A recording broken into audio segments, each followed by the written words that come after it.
Afraid I don't understand something, Alexei. Is the Premier threatening to explode this if our planes carry out their attack? No, sir.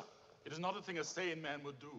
The Doomsday Machine is designed to trigger itself automatically. But surely you can disarm it somehow? No, it is designed to explode if any attempt is ever made to untrigger it. Automatically? It's an obvious commie trick, Mr. President. We're wasting valuable time. Look at the big boy. They're getting ready to clobber us. But this is absolute madness, Ambassador. Why should you build such a thing? There were those of us who fought against it, but in the end we could not keep up with the expense involved in the arms race, the space race, and the peace race. And at the same time, our people grumbled for more nylons and washing machines. Our doomsday scheme cost us just a small fraction of what we've been spending on defense in a single year. But the deciding factor was when we learned that your country was working along similar lines, and we were afraid of a doomsday gap. This is preposterous. I've never approved of anything like that.